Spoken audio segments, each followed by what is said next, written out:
duhet më ndërsu për fejnë e tyne.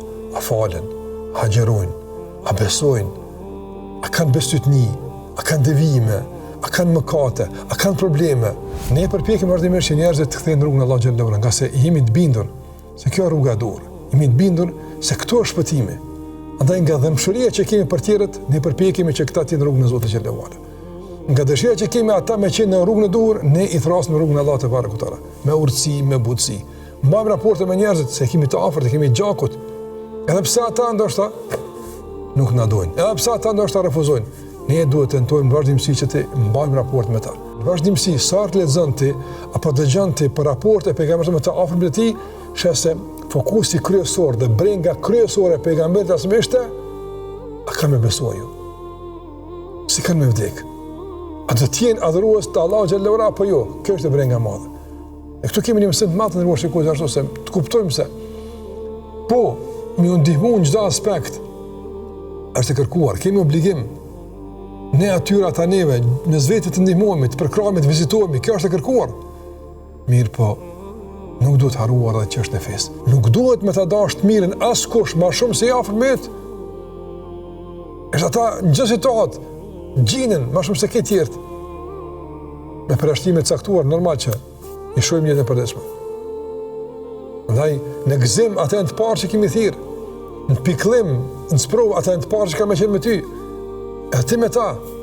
Ndaj ti mirëmbajmë raportet farefisnore në forma të ndryshme, me vizita, me interesim për ta, me biseda, me ndihmë çka ka nevojë e kështu me radhë.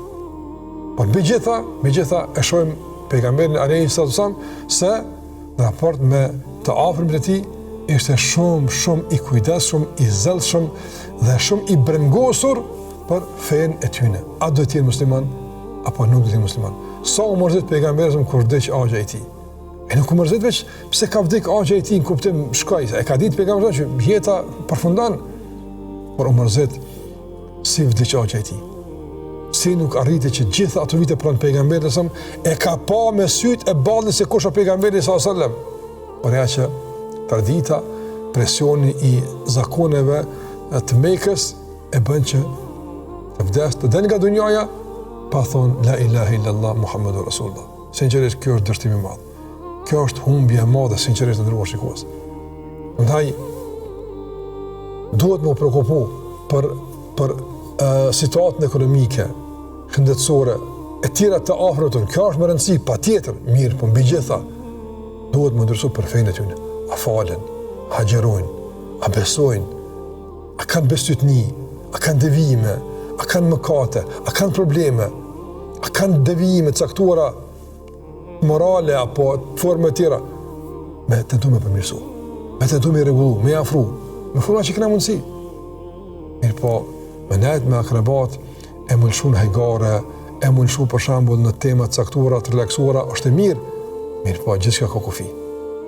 Do të pasë edhe kohë edhe për fe. Me mbledh djemë të agjës, djemë të tezës, kushërin të përgjësi, me buni nej, tash dimni, po vjen koha natës po zgjatët, mundësia me nejt natën është më e madhe, jo vonë, po me shfrytzu një pjesë kohë gjatë natës të mirë për me nejt, e me folë për fe. Pse me thirë një hoqë, me thirë akrebatet u komplet, edhe një hoqë, që ti e një, që është i përshtatshëm, i artikulueshëm, i kapshëm, me thirë e mi u folë, me pas pyetje përgjigje. Ansar kjo e mirë.